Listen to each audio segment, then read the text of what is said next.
2 years after ChatGPT took the world by storm, generative artificial intelligence seems to have hit a roadblock.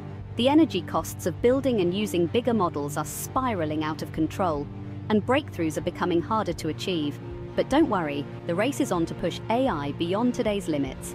Large language models have a keen appetite for electricity.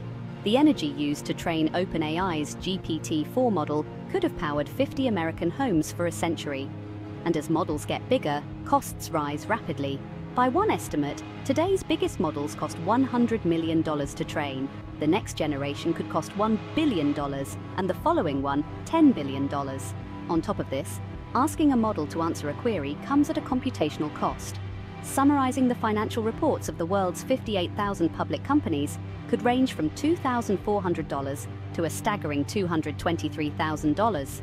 In time, such inference costs can exceed the cost of training.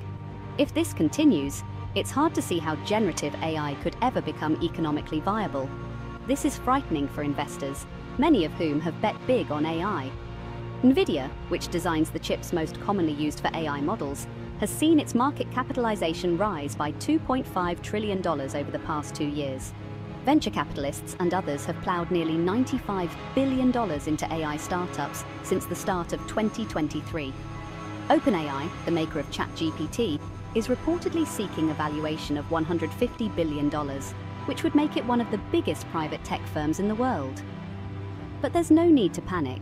Plenty of other technologies have faced limits and gone on to prosper thanks to human ingenuity. The difficulty of getting people into space led to innovations that are now used on Earth. The oil price shock in the 1970s encouraged energy efficiency and alternative means of generation, and fracking made it possible to reach previously uneconomical oil and gas reserves. Similarly, constraints in AI are stimulating creativity. Companies are developing chips especially for the operations needed to run large language models. This specialization means they can run more efficiently than more general-purpose processors. Alphabet, Amazon, Apple, Meta, and Microsoft are all designing their own AI chips.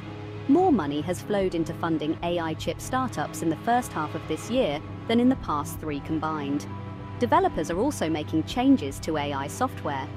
Bigger models that rely on the brute force of computational power are giving way to smaller and more specialized systems. Through clever approaches, like using a mixture of models suited to different types of problems, researchers have drastically cut down processing time. Investors and governments need to adapt. Governments, especially, should realize that progress in AI is as much about having the right talent and a flourishing ecosystem as it is about amassing capital and computing power. America is blessed with chips, talent, and enterprise, but even it's feeling the strain. The AI era is still in its infancy, and much remains uncertain. The breakthroughs AI needs will come from giving ideas and talent the space to flourish at home, not from trying to shut down rivals abroad. Stay tuned, because the future of AI is unfolding right before our eyes.